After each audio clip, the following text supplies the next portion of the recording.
संत रामपाल जी महाराज एक ऐसे महान संत जिन्होंने अपनी सतभक्ति, तत्व ज्ञान, करुणा और सेवा के बल पर समाज में नई मिसाल कायम की है। संत रामपाल जी महाराज की अगुवाई में उनके सभी सतलोक आश्रमों से समाज कल्याण के अद्भुत कार्यों ने समाज को सुनहरे भविष्य की एक नई उम्मीद दिखाई है। संत रामपाल जी महाराज से नाम दीक्षा लेने के बाद लाखों लोगों की लाइलाज बीमारियां जैसे कैंसर, एड्स आदि ठीक हुई। संत जी के ज्ञान से प्रेरित होकर उनके अनुयायियों ने लाखों यूनिट रक्तदान किया। संत जी ने लाखों बहन बेटियों का दहेज मुक्त विवाह करवाया।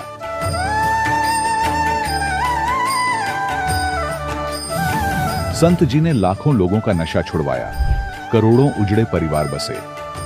संत जी के आश्रमों में समागम के दौरान निःशुल्क नेत्र चिकित्सा, दंत चिकित्सा प्रदान की जाती है। संत रामपाल जी महाराज द्वारा समय समय पर पर्यावरण संरक्षण के उद्देश्य से बड़े स्तर पर वृक्षारोपण किया जाता है।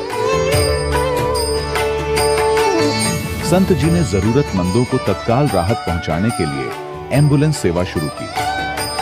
संत जी अपने अनुयायियों को देहदान के लिए प्रेरित करते हैं, जिससे मानवता की सेवा और चिकित्सा क्षेत्र में सुधार हो सके। संत रामपाल जी महाराज के सभी आश्रमों में हर रोज निःशुल्क भंडारा आयोजित किया जाता है, जहां हर वर्ग, हर जाति और हर धर्म के लोग एक साथ बैठकर भोजन करते हैं।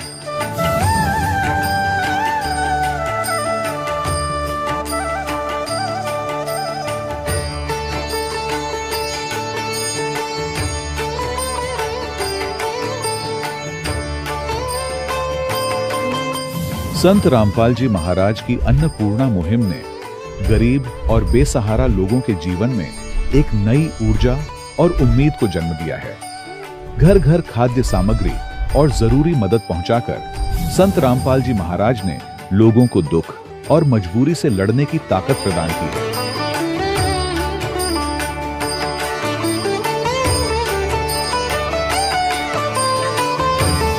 संत रामपाल जी महाराज द्वारा गरीब लोगों के लिए घर बनवाने का अद्भुत कार्य एक ऐसी मिसाल कायम कर रहा है जो सदियों सदियों संत जी की उदारता और दया भावना के तौर पर जाना जाएगा।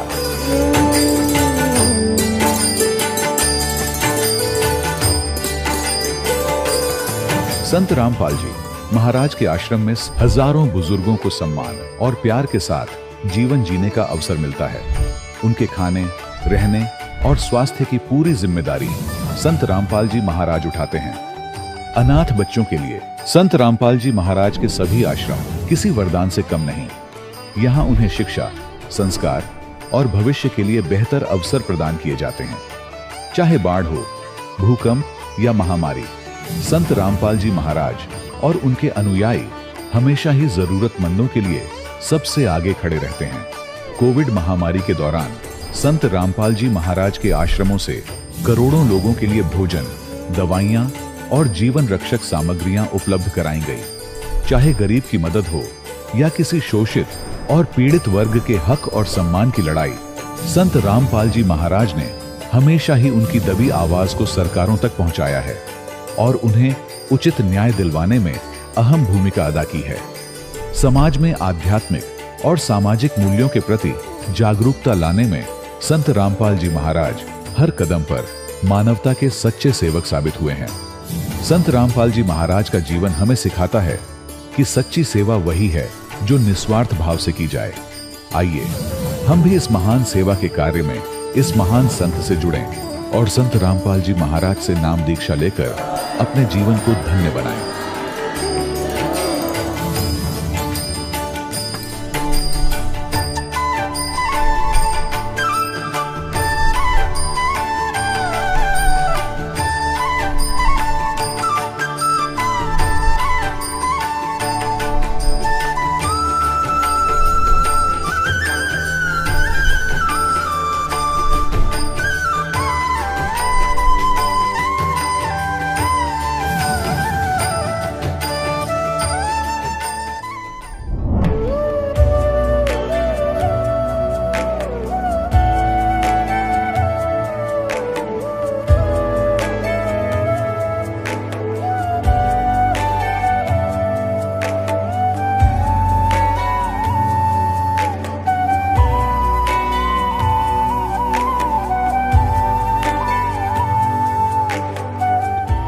परमात्मा पाप कर्म दंड को भी काट सकता है।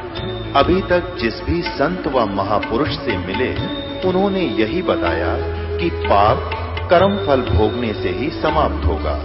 वो प्रभु कौन है जो पाप कर्म को काट देता है, वो काल के बंधन से छुड़वा देता है। उसका क्या नाम है, पूजा की विधि क्या है? कृपया अवश्य सुनिए जगत गुरु तत्वदर्शी संत रामपाल जी महाराज के अमृत वचन। सत साहिब दर्शकों, सत्य की राह पर चलना कठिन होता है, लेकिन एक सच्चे संत के मार्गदर्शन में यह यात्रा न केवल सरल हो जाती है, बल्कि जीवन को एक नया अर्थ भी दे देती है।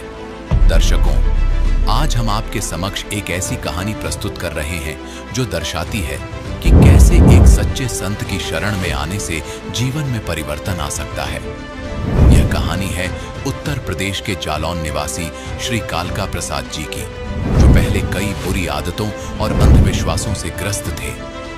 लेकिन जैसे ही इन्होंने संत रामपाल जी महाराज का सत्संग सुना, इनकी आंखें खुल गईं। इन्हें समझ आया कि वे कितने गलत रास्ते पर चल रहे थे। सच्ची भक्ति की शक्ति का प्रत्यक्ष प्रमाण कालका जी को तब मिला जब एक भयानक बाइक दुर्घटना में चमत्कारिक रूप से इनकी जीवन रक्षा हुई और इनकी पत्नी के साथ भी अनेकों चमत्कार हुए। दर्शकों, आइए अब सुनते हैं कालका प्रसाद जी के जीवन की यह प्रेरणादायक कहानी, उनकी अपनी जुबानी। सर नमस्कार। नमस्कार सर। सर क्या नाम है आपका? कालका प्रसाद। कहाँ से आए हैं आप? धमरेही गांव, जिला जालौन, उत्तर प्रदेश। संत रामपाल जी महाराज की शरण में आने से पहले आप क्या भक्ति साधनाएं करते थे? ये छोटा पूरा कथा और सुनना या भागवत सुनना, और शंकर जी जो बाराबंकी जिले में लोधेश्वर हैं, उनके ऊपर जल चढ़ाना कई बार, 10 बार गए। जब आप पहले पूजा कर ही रहे थे तो फिर आपने संत रामपाल जी महाराज जी से नाम दीक्षा क्यों ली? हमें एक्सीडेंट होने पर एक ज्ञान गंगा पुस्तक मिली, उसका ज्ञान समझ के आए कि ये तो सब नासवान है, परमात्मा तो असली ये है संत रामपाल जी महाराज। तो उस वजह से हम जो है यहाँ आए नाम दीक्षा लेने। संत रामपाल जी महाराज के बारे में आपको कैसे पता चला? हमने टीवी के माध्यम से नाम दीक्षा ली वहाँ, और जब परमात्मा ने मुझे आशीर्वाद दिया, मैं बहुत नशेड़ी था, तो उस दिन से आज दिन तक हमने नशे को किसी भी प्रकार से हाथ नहीं लगाया। क्या आप पहले नशा करते थे? हाँ, काफ़ी। हम 5-5 बंडल पी लेते और 2-2, 3-3 पुड़िया तम्बाकू भी खा लेते थे और साथ में लेके भी आए थे, लेकिन हम बाहर छिपा दिया था। जब परमात्मा ने दया करी तो उस दिन से इतनी दृढ़ता हो गई, इतना संकल्प ले लिया कि हमसे नशा किसी भी प्रकार, कई बार छोड़ा लेकिन छूट नहीं रहा था। परमात्मा संत रामपाल जी महाराज ने दया की, उस दिन से आज दिन तक हमने नशे को हाथ नहीं लगाया। सर चर्चा का विषय बना हुआ है कि जो भी व्यक्ति संत रामपाल जी महाराज से नाम दीक्षा लेता है वो नशा छोड़ देता है। बहुत सारे लोग ऐसे हैं जो नशा छोड़ना चाहते हैं। आपसे ये जानना चाहेंगे कि आपने संत रामपाल जी महाराज से नाम दीक्षा लेते ही नशा कैसे छोड़ दिया? उन्होंने बताया कि मंदिर तो असली ये है और इसमें सारे देवता वास कर रहे, इसको गंदा करना अच्छी चीज़ नहीं है, और जो हम खुद देवता बनाते हैं अपने हाथों से, उन पे हम नहीं थूक सकते। तो इस तरह से हमें दृढ़ता लगी, विश्वास हो गया कि इस घट को जो है, इसमें 5-5 देवता बैठे हैं, इसके अंदर गंदी चीज़ जाना नहीं है। हमें मालिक ने, संत रामपाल जी महाराज ने ये बताया। साथ में अमृत जल दिया और परमात्मा ने प्रसाद भी दिया। उसको प्रसाद खाने से हमारे अंदर दृढ़ता आती रही। सर आपको कैसा लगता है कि आपके जो पुराने साथी जो हैं वो आपको देख करके कैसा रिएक्ट करते हैं, क्या कहते हैं, चूँकि आप पहले नशा करते थे और अब नशा नहीं करते हैं? हम करीब 20 सालों से नशा कर रहा था, लेकिन उस दिन से नशा बंद कर दिया। और जब साथी लोग नशे के लिए कहते हैं तो परमात्मा ने जो ज्ञान बताया उनको भी बताते हैं कि धरी कहूँ ढूंढे कहूँ, वस्तु ना आवे हाथ, और वस्तु हाथ तभी आवे जब भेदी ले ले साथ। इस शरीर का भेदी परमात्मा है, जिसने 9 महीने में माँ के घर में गढ़ के तैयार किया, और उन्होंने 5-5 देवता बताए हैं। तो हमें अपने ही शरीर का ज्ञान नहीं था, इसलिए हम अपने से परे देवताओं की पूजा करते थे। लेकिन जिस दिन से ये ज्ञान हो गया उस दिन से हमने नशा भी नहीं लगाया, और कई लोगों को कहने पर उन्होंने हमारे सामने पुड़िया फाड़ के फेंक दी, उन्होंने भी नशा का परित्याग किया। सर, संत रामपाल जी महाराज जी से आपने नाम दीक्षा ली और आपने नशा छोड़ दिया। इसके अलावा संत रामपाल जी महाराज से जुड़ने के बाद आपको क्या लाभ मिले? हमारा बाइक से एक्सीडेंट हो गया था।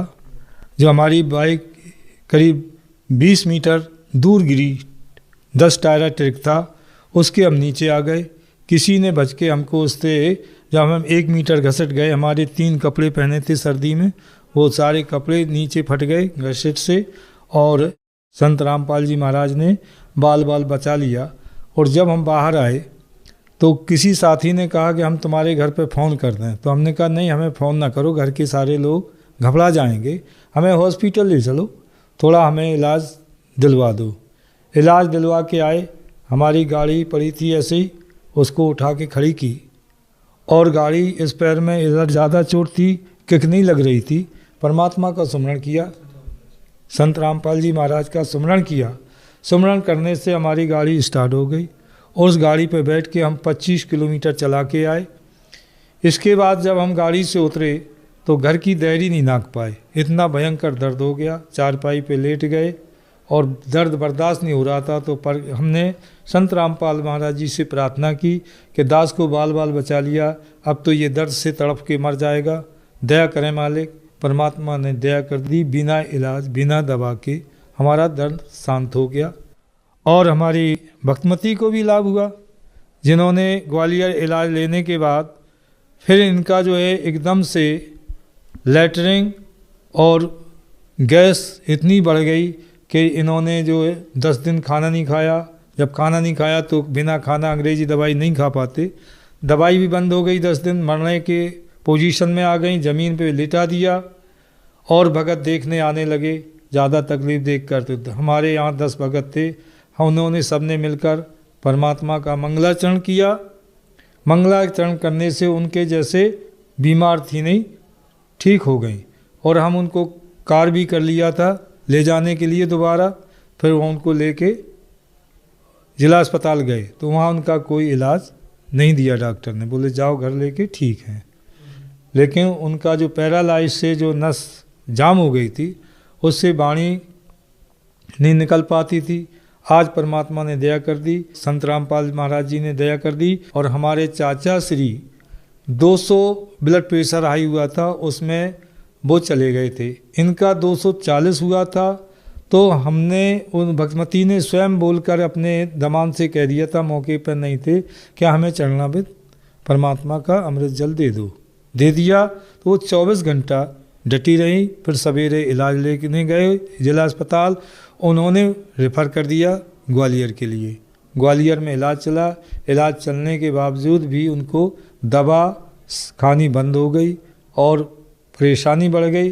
तो मंगलाचरण किया और परमात्मा की दया से वो आज संत रामपाल जी महाराज की दया से आज वो चल फिर रही, बोलने भी लगी हैं, और खाना पीना थोड़ा बहुत हल्का पूरा काम भी कर रही हैं। जब से आप संत रामपाल जी महाराज से जुड़े हैं, आपको काफ़ी लाभ मिले हैं। हम आपसे ये जानना चाहेंगे कि आप भगत समाज को क्या संदेश देना चाहेंगे? भगत समाज को ये प्रार्थना करना चाहता हूँ कि इस पृथ्वी पे हमारे गुरुदेव संत रामपाल जी महाराज पूर्ण ब्रह्म परमात्मा आए हुए हैं, जिन्होंने ऐसा ज्ञान दर्शाया है। वेद आज से नहीं, वेद बहुत पुराने से पढ़े जा रहे हैं, और उन वेदों में पढ़ने वालों ने कुछ भी नहीं समझ पाया।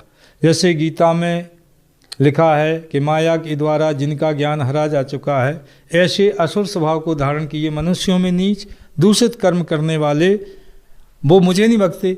तो परमात्मा का सत्संग सुने, जो उन्हें उंगली धर के बताया है, और वो सत्य है। आज दिन तक उनको पढ़ने वाले गीता के सही अर्थ नहीं कर सके, और जो परमात्मा है, सारे वेदों का रचयिता है, सारी जानता है, उन्होंने उंगली धर के बताया, फिर भी हम विश्वास नहीं कर पा रहे। तो हम प्रार्थना करेंगे कि आप वेदों से, और जो हमारे YouTube पे संत रामपाल जी महाराज का सत्संग आता है, और आप ऐप डाउनलोड करके सत्संग सुने और वेदों से मिलाए कि ये सच्चा ज्ञान परमात्मा दे रहे हैं और आप शरण में आए, आपके भी सारे कष्ट परमात्मा दूर करेंगे। संत रामपाल जी महाराज।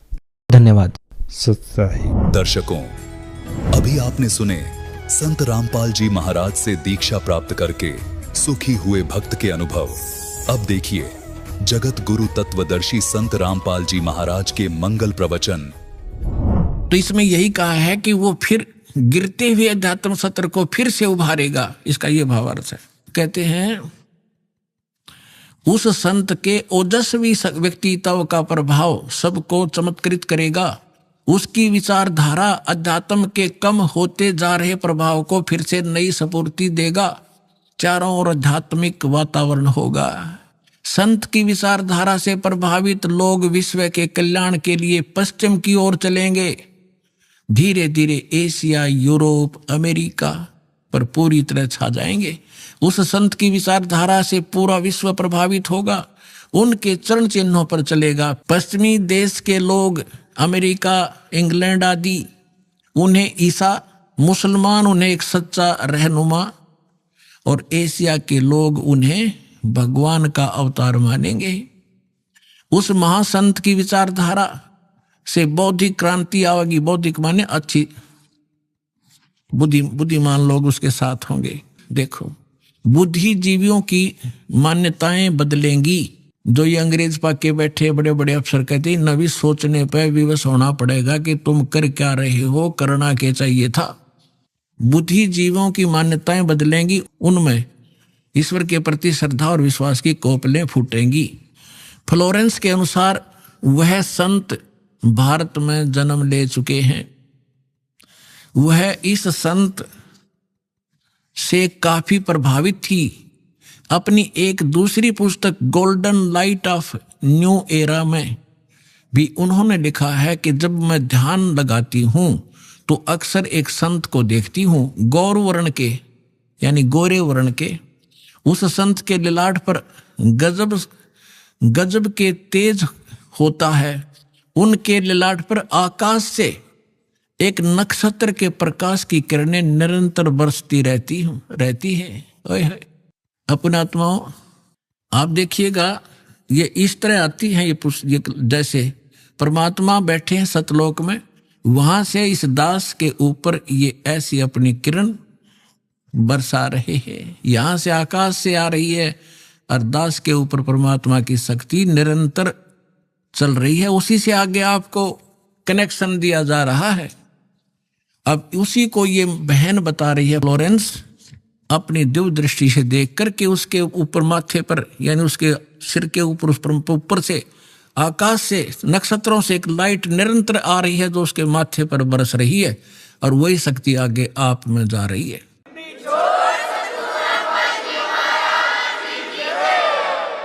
जब मैं ध्यान लगाती हूं तो अक्सर उस एक संत को देखती हूं गौर वर्ण के।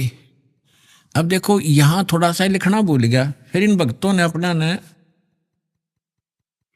इस एक बुक इसने बताई है, देखिएगा, एक दूसरी पुस्तक golden light of new era, ये एक बुक है। इस बुक के आधार से भक्तों ने एक वेबसाइट से यानी यूट्यूब से निकाला है, वेबसाइट से इसकी है, इंग्लिश में है उसकी वाणी, वो इस प्रकार देखिएगा।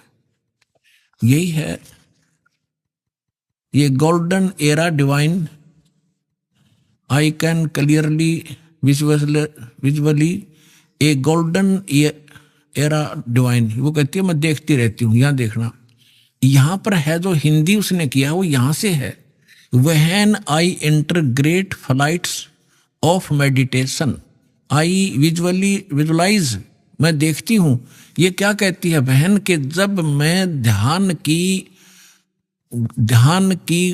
गहन ऊंचाइयों को छूती हूँ, यानी जब मैं ऊपर उड़ती हूँ ध्यान से, तो मैं क्या देखती हूँ, देखिएगा। When I enter great flights of meditation, I visualize such a great sant who is fair skinned, यानी फेयर skinned माने साफ वर्ण का, गौर वर्ण का, with white hair, उसके बाल सफेद हैं, white hair, and without a beard and moustaches, वो बिना दाढ़ी मूछ का है।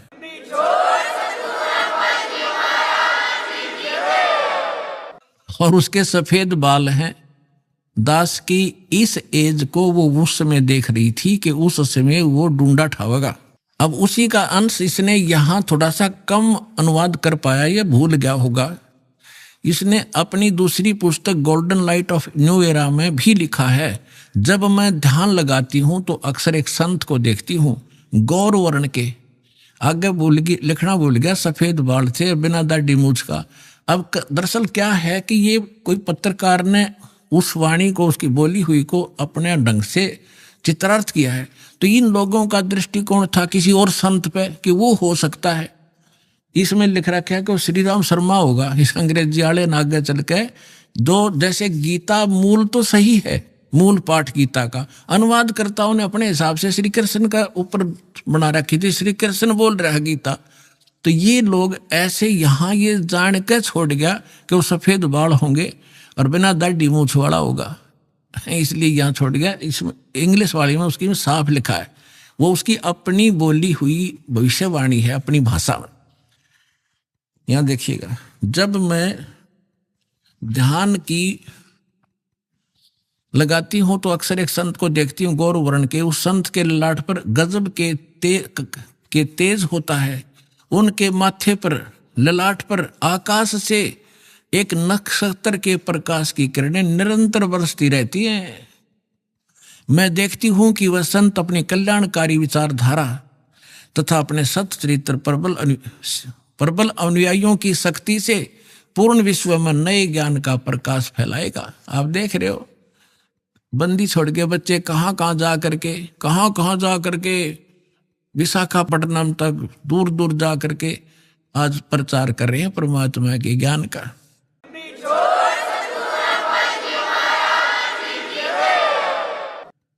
देखियो, तो वह संत अपनी कल्याणकारी विचारधारा तथा अपने सच्चरित्र प्रबल अनुयायियों की शक्ति से संपूर्ण विश्व में नए ज्ञान का प्रकाश फैला रहे हैं। वह संत अपनी शक्ति निरंतर बढ़ा रहे हैं। उनमें इतनी शक्ति है कि वह प्राकृतिक परिवर्तन भी कर सकते हैं।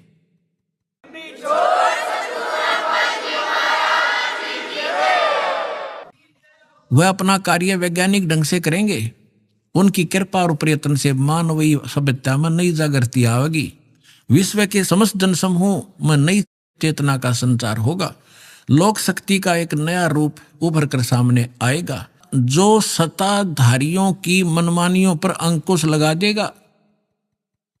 जो राजा लोग अपनी मनमानी बकवाद करते हैं, उस संत के अनुयायी उनको विवश कर देंगे कि बंदे बनकर रहो, बकवाद बहुत दिन कर ली तुमने। देखिएगा, विश्व के समस्त जनसमूह में नई चेतना का संचार होगा। लोक शक्ति का एक नया रूप उभर कर सामने आएगा, और जो सत्ताधारियों की मनमानियों पर अंकुश लगा देगा, राजनेताओं के ऊपर। मनोचिकित्सक तथा सम्मोहन कला के विश्व प्रसिद्ध ज्ञाता डॉक्टर मोरे बर्स्टीन की फ्लोरेंस से अच्छी दोस्ती थी। एक बार फ्लोरेंस ने उनसे भी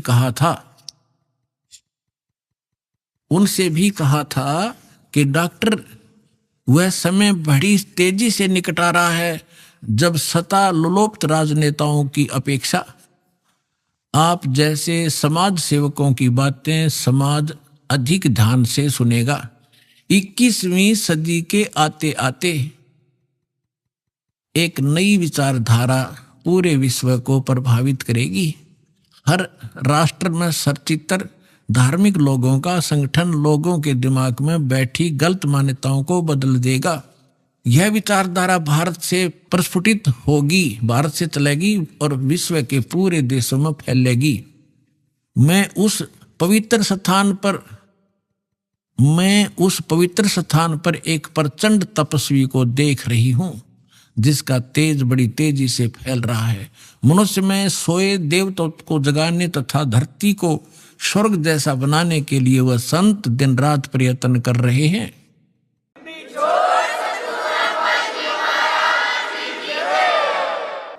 एक पत्रकार ने 1964 में फ्लोरेंस से पूछा था कि क्या वह दुनिया का भविष्य बता सकती है? फ्लोरेंस ने इसके बाद जवाब में कहा था 1980 में ये होगा, 1990 में ये होगा, सारा कुछ बताया था। ठीक,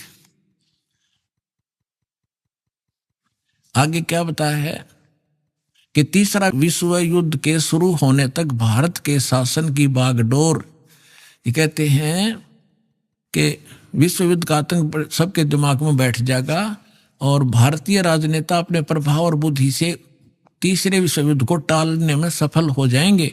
तीसरे विश्व युद्ध के शुरू होने तक भारत के शासन की बागडोर आध्यात्मिक वृत्ति के लोगों के हाथ में होगी, इसलिए उनके प्रभाव से विश्व युद्ध टलेगा। वे शासक एक महान संत के ओजस्वी तथा क्रांतिकारी विचारधारा से प्रभावित होंगे। वे उस संत के प्रति उसी तरह समर्पित होंगे जैसे वाशिंगटन स्वतंत्रता एवं मानवता के प्रति समर्पित थे। न्यू जर्सी की रहने वाली, न्यू जर्सी कोई शहर है अमेरिका में, न्यू जर्सी की रहने वाली फ्लोरेंस सचमुच एक विलक्षण महिला थी। एक बार नोबेल नामक एक व्यक्ति ने, इसने ये बताना चाहा है, पत्रकार ने दिखाना चाहा है कि एक पत्रकार था अमेरिका का और वो इसका इंटरव्यू ले रहा था और वो इंटरव्यू टीवी पर चला रखा था डायरेक्ट लाइव।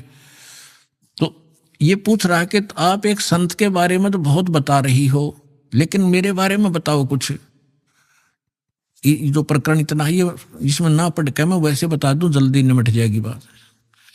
तो फ्लोरेंस ने कहा कि तेरे विषय बताऊं। उसका दायां हाथ पकड़ा और उसने कहा कि आप जो है किसी दूसरे राज्य में भी प्रचार प्रसार करेगा। तो वो कह रहा था, उसने इसमें लिखा है कि मैं उससे कह रहा था कि तू भला मजाक कर रही है मेरे साथ। अगर इस इंटरव्यू को मेरी महकमे वाले सुन रहे होंगे, मेरे बॉस, तो मुझे नौकरी से निकाल देंगे। दूसरे में प्रसार तो नहीं होगा पर मैं नौकरी से जाता रहूंगा। तू क्या मजाक कर रही है? उसी समय मेरे हेड ऑफिस से टेलीफोन आया, मैंने, और मेरे लिए ही था, मैंने उठाया। मेरा बॉस कह रहा था कि मैं तुम्हारा इंटरव्यू देख रहा हूं, मैं हैरान हूं कि हमने निश्चय कर लिया है आपको न्यूयॉर्क के अंदर प्रचार प्रसार के लिए भेजना है और जल्द कल ही इसका डिक्लेयर करेंगे, फाइनल हो चुका है। मैं हैरान हूं, तुम्हारा इंटरव्यू मैं सुन रहा हूं कि फ्लोरेंस को कैसे पता चला और आप जल्दी आ जाइए, आपको वहां भेज रहे। तो ये कहने का तात्पर्य है, वो इंटरव्यू लेने वाला ये कह रहा है उसकी इतनी सटीक भविष्यवाणी थी तो वही कह रही है जो संत के बारे में उसकी झूठी नहीं हो सकती। अब देखिए, अब यहां देखिएगा, ये मैंने छोड़ दिया, यहां वही बता रहा था। ये टीवी के कार्यक्रम के दौरान उनसे बोला, मैं बोला, पत्रकार कह रहा है, आप भारत में जन्मे ले चुके संत के बारे में तो अक्सर बताती रहती हो, मैं अपने बारे में भी कुछ जानना चाहता हूं, बताइए। फ्लोरेंस ने उसके दाहिने हाथ को थाम लिया और बोली, आप बहुत जल्दी किसी दूसरे राज्य में प्रसारण करेंगे। नोबेल ने एक प्रसारण सेवा के, वो एक कर्मचारी थे उस प्रसारण सेवा के, इस बात पर हंसने लगे। उससे अच्छा मजाक किया, यदि हमारी कंपनी के अधिकारी इस कार्यक्रम को देख रहे होंगे तो दूसरे राज्य में तो जाऊंगा या नहीं, फिलहाल अपनी कंपनी से तुरंत निकाल दिया जाऊंगा। फिर पीछे घोषणा ये लिख दिया उसने कि वहां, अब कहते नोबेल के जब फोन पर उठाया तो उसने बताया कि हमने न्यूयॉर्क के प्रसारण का काम शुरू करने का निर्णय लिया है, वहां तुम्हें भी भेजा जाएगा। अभी यह बात गुप्त रखना, इसकी घोषणा कल की जाएगी। मैं टीवी पर फ्लोरेंस के साथ तुम्हारी बातचीत देख रहा था, वो बॉस बोल रहा है। फ्लोरेंस ने तुम्हारे विषय में जो बताया वो पूरी तरह सच है। आश्चर्य है कि यह बात कैसे मालूम होगी। नोबेल फ्लोरेंस का चेहरा देखता रह गया। अब उस लड़की ने ये सटीक भविष्यवाणी ये सिद्ध की इसने, और उसी ने उस संत के बारे में की। आगे फिर देखना, उस कुछ पत्रकारों ने उनसे एक बार पूछा था कि वे भविष्य को कैसे देख लेती है तथा गायब व्यक्ति या वस्तुओं का पता कैसे लगा लेती हैं। तो फ्लोरेंस ने बताया, मुझे स्वयं नहीं मालूम कि यह कैसे संभव हो जाता है। मैं भविष्य के विषय में एक बहुत महत्वपूर्ण बात बता रही हूं। बार बार कहा करती हुआ कि 20वीं सदी के अंत में भारतवर्ष में 1997 के आसपास एक प्रकाश निकलेगा। वह प्रकाश पूरी दुनिया को उन दैवी शक्तियों के विषय में जानकारी देगा जो अब तक हम सभी के लिए रहस्य में बनी हुई थी। एक दिव्य महापुरुष द्वारा यह प्रकाश पूरे विश्व में फैलेगा। वह सभी को सतमार्ग पर चलने की प्रेरणा देगा। समस्त दुनिया में एक नई सोच की ज्योति फैलेगी। जब मैं ध्यान अवस्था में होती हूं तो अक्सर यह दिव्य महापुरुष मुझे दिखाई देते हैं। फ्लोरेंस ने एक बार कहा, इस संत या दिव्य महापुरुष का जिक्र किया है, साथ ही यह भी बताया है कि उत्तरी भारत के एक पवित्र स्थान पर वह मौजूद है, बरवाला में।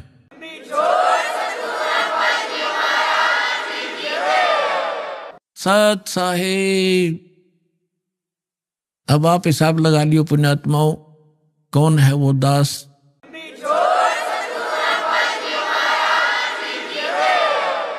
परम पिता परमात्मा पूर्ण ब्रह्म सारी सृष्टि के रचनहार कबीर परमेश्वर जी की असीम रजा से आप सभी पुण्यात्माएं परमात्मा की महिमा सुनने के लिए उपस्थित हुए हो। जब तक ये प्राणी सत्संग में नहीं आता तब तक इसको मनुष्य जीवन के लक्ष्य का ज्ञान नहीं होता। उससे पहले जैसे भी माहौल के अंदर वो पला है,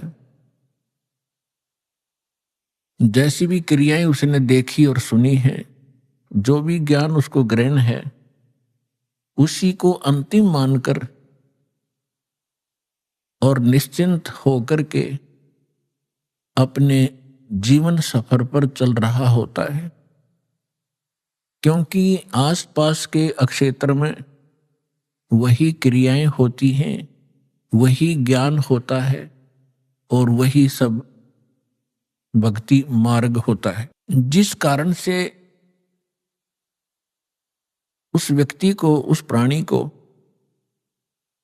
कोई संदेह नहीं होता, शंका नहीं होती कि जो क्रिया और जो साधना, जो परंपरा, जो रीति रिवाज में कर रहा हूं, ये करने की नहीं है। वो यही सोचकर कर रहा होता है कि सभी कर रहे हैं तो ये सारी ठीक होंगी। कोई बकरीद मनाता है या कोई देवी पर बलि चढ़ाता है तो सभी अपनी क्रियाओं को सही मान रहे होते। तो इसलिए सत्संग की आवश्यकता होती है। सत्संग के अंदर परमात्मा का विधान बताया जाता है। परमात्मा के विधान को तोड़ने वालों को होने वाली हानि से अवगत कराया जाता है, परिचित कराया जाता है। और जो मर्यादा में रहकर साधना करते हैं उनको क्या बेनिफिट होगा वो भी बताया जाता है। तो इसलिए सत्संग की विशेष आवश्यकता है। हमने सत्संग मान रखा था कि संत कोई हो, वो जैसा ज्ञान देता है वो सत्संग ही होता है। नहीं, सत्संग के अर्थ से पता लगता है कि जहां सच्चाई का साथ हो वो सत्य संग होता है, अन्यथा वो सत्संग नहीं है, बेशक से उसका नाम सत्संग हो।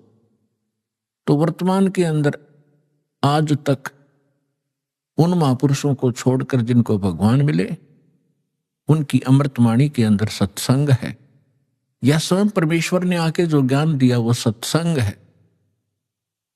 हमारे सदग्रंथों के अंदर सत्संग है। और उन सदग्रंथों से हटकर उन महापुरुषों की वाणी से भिन्न कोई ज्ञान देता है, सत्संग करता है, वो डुप्लीकेट है। और डुप्लीकेट से आप खूब परिचित हैं। कोई डुप्लीकेट पासपोर्ट बनाता है, उस समय तो वो बिल्कुल ठीक लगता है आपको क्योंकि ज्ञान नहीं, और जिस समय उस पासपोर्ट की आवश्यकता पड़ेगी वहां पता चलेगा तो उस समय वो यूजलेस होगा, आपका सारा जीवन व्यर्थ हो चुका होगा। तो यहां आपको पूरे जीवन में या तो सत्संग से आप अपने उस पासपोर्ट को यानी अपने ज्ञान और साधना को सत्संग से ही तुलना कर सकते हो। सत्संग से उसको कंपेयर किया जा सकता है कि मेरा ज्ञान ठीक है, मेरी भक्ति ठीक है या नहीं। अन्यथा फिर आपको उस समय पता चलेगा जब आप धर्मराज के दरबार में खड़े होगे। उस समय आपका वो डुप्लीकेट नाम, डुप्लीकेट ज्ञान और वो डुप्लीकेट गुरु कुछ काम नहीं आएगा। उस समय बहुत देर हो चुकी होगी। तो इसलिए पुण्यात्माओं, सतर्क हो। बहुत जन्म खो दिए आपने इस भांग के बाड़े, नकली संतों के पास। आज दया बख्शी है परमात्मा ने आप अपने बच्चों पर, आपको शिक्षित किया है और परमात्मा ने इस दास को यहाँ आपके लिए भेजा है, तत्व ज्ञान युक्त किया है। इसको ग्रहण करो और जहां तक संभव हो, आपकी पहुंच हो, वहां तक इसकी चर्चा अवश्य करो। आपको बहुत पुण्य होगा।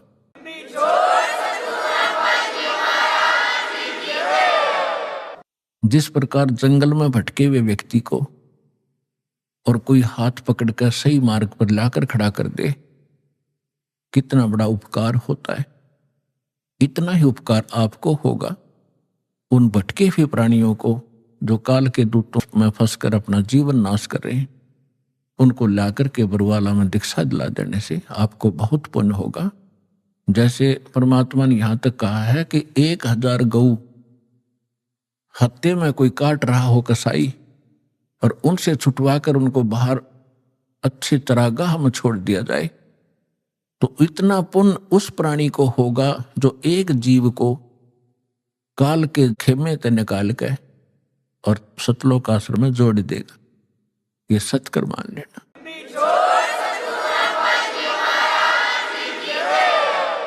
क्योंकि गलत साधना करके या भक्ति ना करके उस जीव को कितना कष्ट होना था भविष्य में। करोड़ों जीवन वो कुत्ते के भोगता, करोड़ों जीवन वो गधे के भोगता, लाखों जीवन वो कुत्ते कहीं पर और अन्य प्राणियों के भटकता, और फिर यहां आने के बाद उसका वो सारा झंझट समाप्त हो जाता। क्योंकि सतलोक आश्रम में सत्संग है और सतगुरु है। इन दोनों की आवश्यकता जीव को होती है। आपका सौभाग्य है कि आपको अब वो मनुष्य जीवन भी है, सत्संग और सतगुरु दोनों उपलब्ध है। अब विलंब ना करना, सबको समझाओ, आपका परम कर्तव्य बनता है। हम भी ऐसे भटक रहे थे, धक्के खा रहे थे, मनु अब पता चल रहा है पिछले जीवन में हमने क्या खट्या, कैसा जीवन नाश कर रहे थे, और खुश हो रहे थे क्योंकि कोई ये कहने वाला नहीं था कि तेरी दिशा गलत है, तेरा मार्ग गलत है, आप गलत जा रहे हो। कोई टोकने वाला नहीं था। तो तभी तो हमें सतर्क होना पड़ता है। कोई ये कहे तो इधर गलत जा रहे हो, तो विचार करना पड़ता बुद्धिमान व्यक्ति को, इसने कैसे कहा ये। तो विचार करेगा तो फिर वो उसको मार्ग को त्यागे भीगा। तो सत्संग में आने से क्या लाभ होता है? सतगुरु के उपदेश का लाया एक विचार,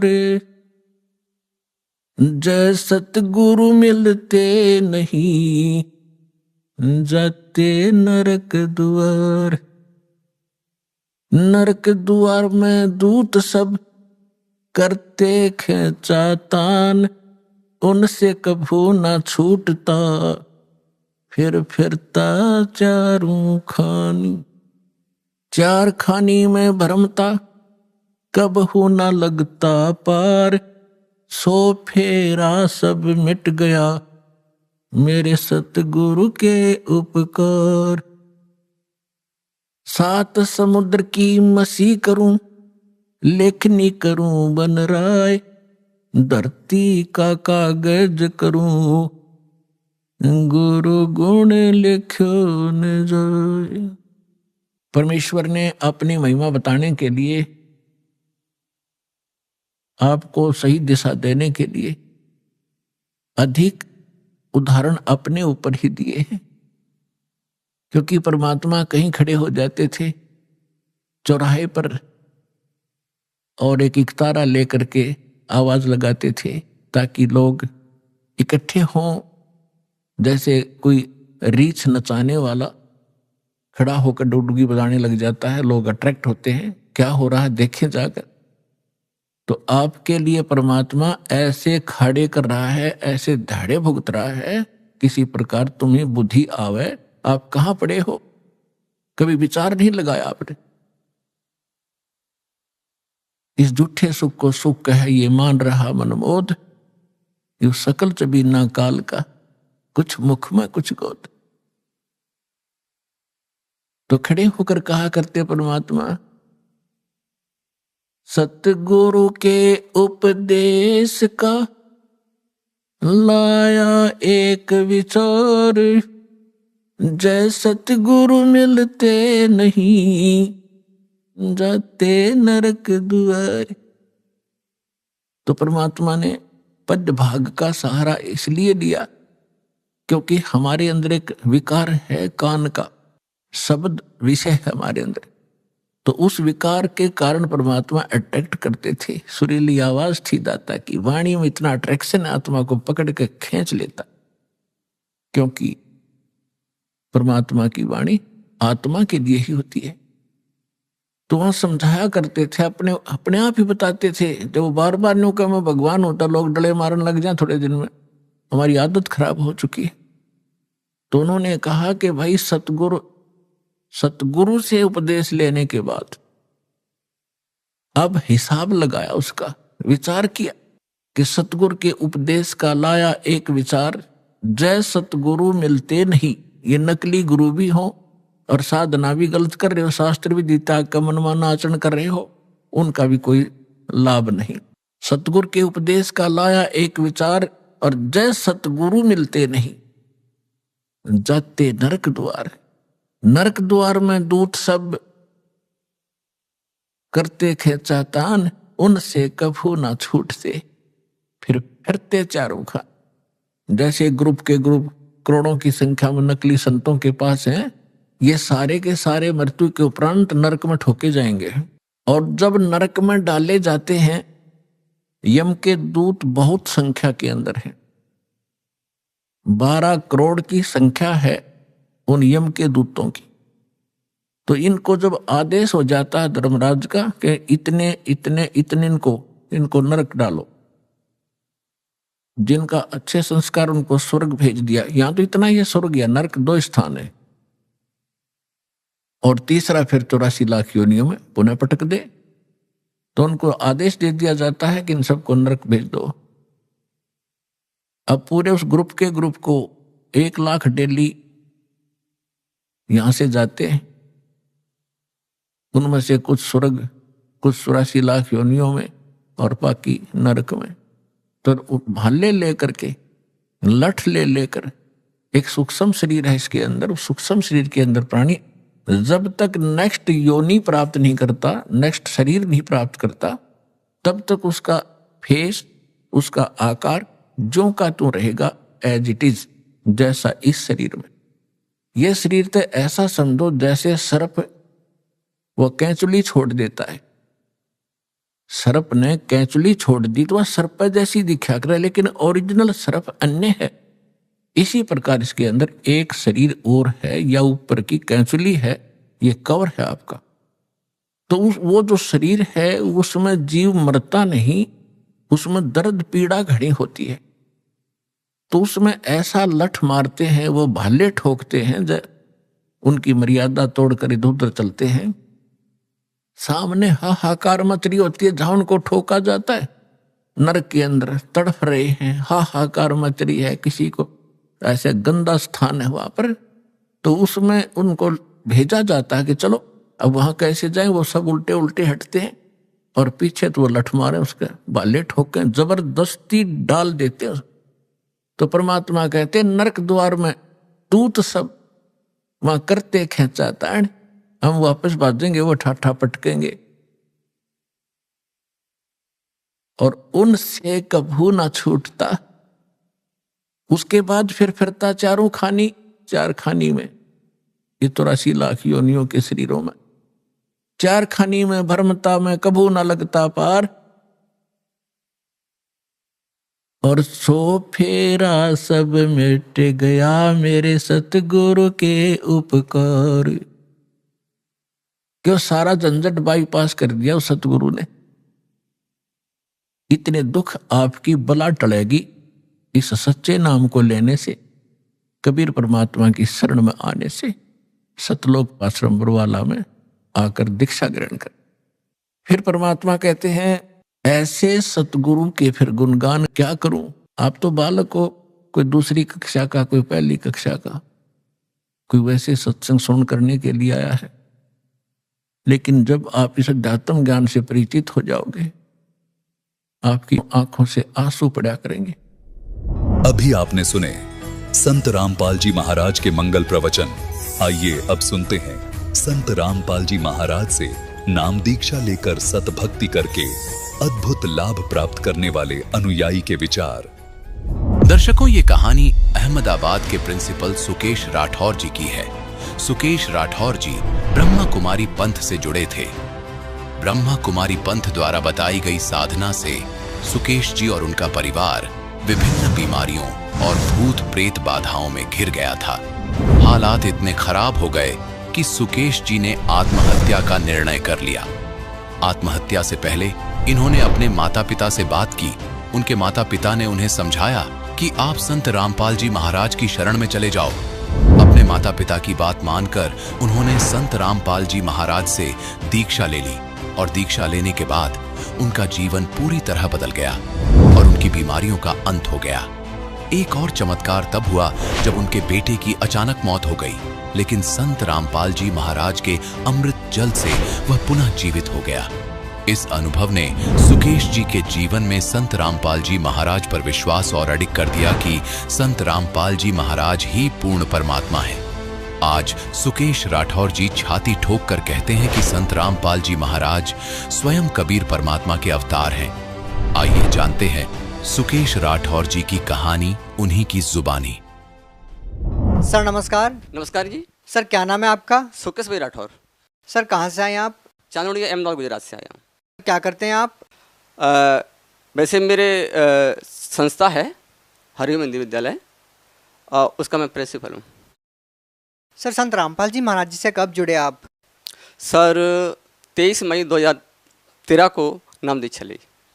सर आप अहमदाबाद गुजरात में रहते हैं और आप एक प्रिंसिपल हैं, तो सर इतनी दूर संत रामपाल जी महाराज जी से कैसे जुड़े आप? सर इसके पीछे बहुत बड़ा कारण है। सबसे पहले बीमारियों का दौर था मेरे घर के अंदर।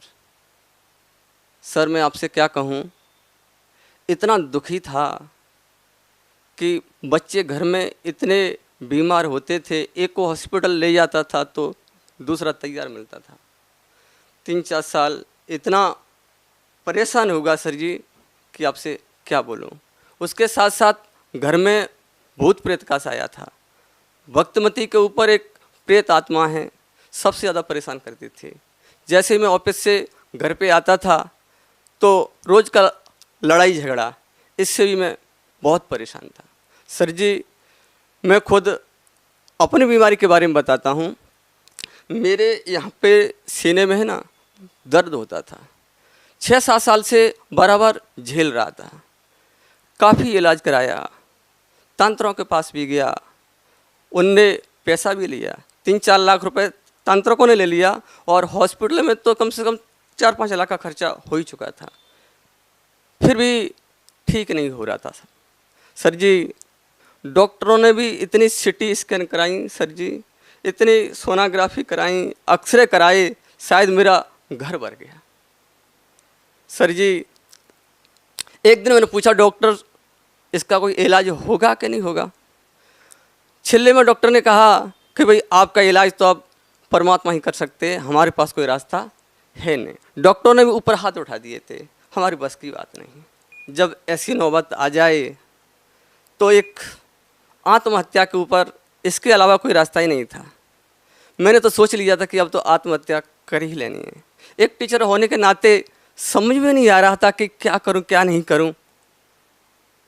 पाप का इतना दौर कि मेरे को समझ में नहीं आ रहा था कि अब क्या करूं। सर जी एक दिन मैंने फाइनल डिसीजन ही ले लिया था। मेरे यहाँ पे इतना पेन होता था, इतना ज़बरदस्त होता था कि शायद ऐसा लगता था कि सहन नहीं होता था। एक दिन मैंने डिसीजन ले लिया कि आज आत्महत्या कर ही लेनी है।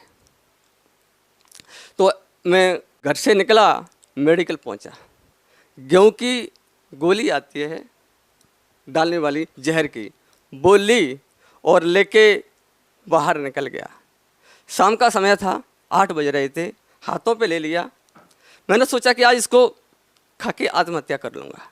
फिर वहाँ बैठे बैठे सोचा कि मरना तो है ही, एक बार खुदा की ओर नज़र डाल लेते हैं। मैंने अंतरात्मा से पुकारा, हे परमात्मा, अगर तू इस धरती पे है तो आज आपके बच्चे की जान जा रही है, बचाना है तो बचा लो। उसी समय मन में प्रेरणा आती है कि मर तो रहा ही है, एक बार मम्मी पापा को फ़ोन तो कर ले। तो मैंने मम्मी पापा को उसी समय फ़ोन किया।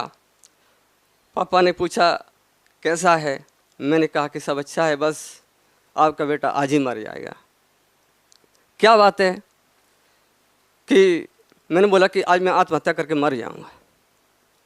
मैंने बोला कि जो मेरा इलाज हो ठीक नहीं हो रहा है, डॉक्टर ने भी हाथ उठा दिए हैं। तो पापा ने संत रामपाल जी महाराज से नाम दीक्षा ली थी 2009 में। जब मेरे पिताजी ने संत रामपाल जी महाराज के बारे में मुझे बताते थे तो मैं गुरुओं के बारे में मानता नहीं था। मैंने तो ये सोचा था कि गुरु तो सब ढोंगी होते हैं और इनके पास अंधविश्वास ही है, तत्व ज्ञान तो इनके पास है ही नहीं। क्योंकि पहले भी मैं भटक चुका था। मैं जय गुरुदेव मथुरा वाले हैं वहाँ पे भी गया था, ओम शांति में भी वो वर्ष तक रहा और राधा स्वामी के भी राउंड लगाए। क्योंकि मैं सब जगह भटक चुका था, कहीं से मैं कुछ लाभ नहीं मिल रहा था। तो मुझे विश्वास था कि ये तो गुरुओं के पास जाना तो व्यर्थ है, या कुछ है ही नहीं। तो कितनी बार पिताजी ने बोला, फिर मैंने इनकार कर दिया कि मुझे नहीं बाबाओं के चक्कर में पड़ना है। फिर जब मेरी ऐसी स्थिति आ गई तो मरता क्या नहीं करता। फिर पिताजी ने बोला कि आप संत रामपाल जी महाराज के आश्रम में चलोगे। मैंने यस बोल दिया। 15 दिन के बाद पिताजी गांव से जब अहमदाबाद आए, फिर वो मुझे 23 मई 2013 को आश्रम में गया और गुरुजी से उपदेश लिया। उपदेश लेने के बाद गुरुजी की आशीर्वाद खिलाने में लगा। जैसे गुरुजी आशीर्वाद देते हुए आए और गुरुजी ने मेरी तरफ देखा, मेरी आंखों में आंसू थे। जैसे संत रामपाल जी महाराज ने जैसे मेरे ऊपर हाथ रखा, बस हाथ रखते ही ऐसा चमत्कार हुआ। जो मेरा पेन था ना, वैसे ही पूरी जो भी मेरा दर्द था, जो भी बीमारी थी, एकदम समाप्त हो गई। सर जी, मैंने गुरुजी को नीचे से ऊपर तक देखा। मैंने बोला क्यों हो, संत की महिमा तो सुनी थी, लेकिन आज पता चला कि असली संत क्या होता है। राहत मिलने के बाद आराम से भंडारा पाया, पूरी रात खुशी खुशी से लेटा रहा। जैसे मैं नाम लेने के बाद आया घर पे, तो एक दिन की बात है कि मैं शाम को आरती कर रहा था। हमारा बच्चा है, 15 साल का था, गौरव नाम है, मेरे साथ आरती में रोज़ बैठ जाया करता था। एक दिन क्या हुआ, जैसे वो साथ बैठा, जैसे मैंने आरती स्टार्ट की, आरती स्टार्ट होते ही उसके सीने में ऐसा दर्द हुआ कि रोते रोते ज़मीन के ऊपर गिर गया। जैसे ही उसको मैंने ओली में लिया तो उसको एकदम पसीना पसीना हो गया। सर जी, पसीना तो क्या, उसके इतना पसीना निकला कि मैं भी पसीने के अंदर भीग गया। 20 मिनट तक उसकी सांस चली गई थी। सर जी, 20 मिनट तक सांस रही नहीं। मैंने उसको हाथ ये देखे, सब देखे, आंखें फटी रह गई थी, सब एकदम मतलब खत्म ही हो चुका था। सर जी, खत्म हो गया था। फिर मैंने ये सोचा, मैंने कहा हे बंदी छोड़, हे सतगुरु रामपाल जी महाराज, बच्चे का मरने का गम नहीं है, या तो ये पहले हो जाता तो मुझे दुख नहीं था, लेकिन आपके चरणों में आने के बाद अगर ऐसा होता है तो लोग क्या कहेंगे। फिर क्या हुआ? फिर उसके बाद एकदम ख्याल आया कि हमारे सतगुरु बंदी छोड़ सो रामपाल महाराज ने बताया कि जो हमने आपको अमृत जल दिया है उसको पिला दूं। तो जैसे ही मुझे अंदर से प्रेरणा हुई, मैंने अमृत जल की डिब्बी ली और उसको पिलाया। आरती बराबर चालू थी, बंद नहीं किया था।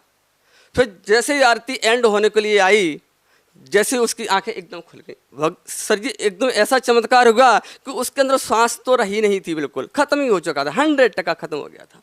लेकिन हमने आरती बंद नहीं की थी, आरती बराबर चालू थी। जब एंड की एक कड़ी आती है उसी समय उसने एकदम आंख खोली, पापा पापा, मैंने क्या होगा, जब उसको देखा ये तो होश में आ गया, आंखें खुल गई और एकदम मतलब खड़ा हो गया।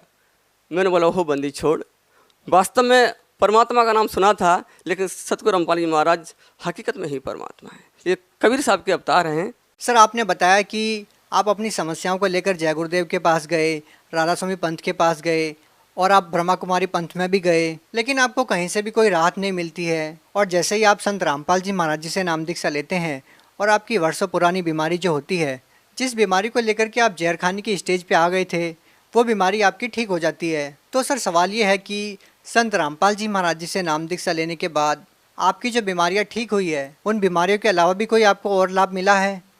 सर जी और अनेक लाभ मिले।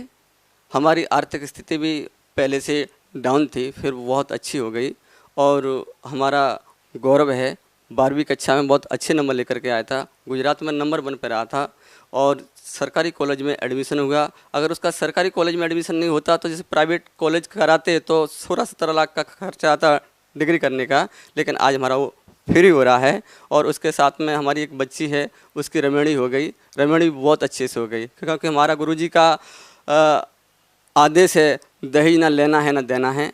संत रामपाल जी महाराज ने जो उनकी शादी कराई है, रमेणी कराई है, वो शास्त्र विधि के अनुसार कराई है। सर जी एक समय ऐसी स्थिति थी जब मेरी आर्थिक स्थिति बहुत डाउन थी। जब से संत रामपाल जी महाराज से नाम दीक्षा ली है ना, आज मेरे घर में किसी प्रकार का कष्ट नहीं है। आज मैं इतना सुखी हूँ सर जी कि मेरे कहने पे कोई कुछ शब्द नहीं बचे मेरे पास। सर आप एक शिक्षित व्यक्ति हैं, आप खुद प्रिंसिपल हैं, तो सर आपसे जानना चाहेंगे कि संत रामपाल जी महाराज जी के बारे में अक्सर ये बातें सुनने को मिलती है कि अन्य धर्मगुरुओं की निंदा करते हैं। आप तो हिंदुस्तान के तमाम धर्मगुरुओं से जुड़े हुए थे आप पहले, और अब आप संत रामपाल जी महाराज जी से जुड़े हुए हैं। क्या लगता है आपको, क्या इसको निंदा कही जाए या क्या कहना चाहिए?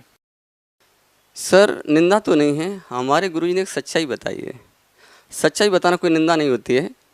हमारे गुरुजी ने वेद शास्त्रों को खोल खोल कर रख दिया है।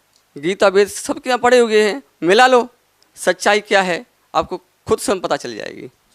सर ये भी सुनने को मिलता है कि जो श्रद्धालु संत रामपाल जी महाराज से जुड़े हुए हैं वो एक अंधश्रद्धा भक्ति के तहत जुड़े हुए हैं। वो अनपढ़ लोग हैं, ज़्यादा पढ़े लिखे नहीं हैं, लेकिन आप खुद एक प्रिंसिपल है और आप एक स्कूल का संचालन भी करते हैं। तो आप क्या कहना चाहेंगे उन लोगों को जो संत रामपाल जी महाराज के अनुयायियों के बारे में ये कहते हैं कि वो एक अंधश्रद्धा भक्ति के तहत ही जुड़े हुए हैं? सर जितने भी भक्त समाज है जो संत रामपाल जी महाराज के चरणों में जुड़ा हुआ है, कोई भी अंधभक्ति के तहत नहीं आता है। उन्होंने सच्चाई को जाना है, परखा है और उनसे नाम दीक्षा ली। सर संत रामपाल जी महाराज ने एक सामाजिक उत्थान की जो क्रांति खड़ी की है उसके बारे में आप क्या कहना चाहेंगे? सर जैसा कि मैंने बताया कि मेरी बेटी की रमेणी हुई, शादी हुई, तो उसमें वर पक्ष ने भी ना दहेज लिया, 1 पैसे का भी खर्चा नहीं होगा। और हमारे गुरुजी ने हमें ये सिखाया कि दहेज ना लेना है ना देना है, और नशा मुक्त भारत बना रहे हैं। सर आप भगत समाज को क्या संदेश देना चाहेंगे? सर जी भक्त समाज को प्रार्थना ही कर सकता हूँ कि वो संत रामपाल जी महाराज का सत्संग सुने और जो हमारे गुरुजी की लिखी हुई पुस्तकें हैं उनको पढ़ें, सच्चाई को जाने, परखें और उपदेश लें और अपना कल्याण कराएं। जी धन्यवाद सर।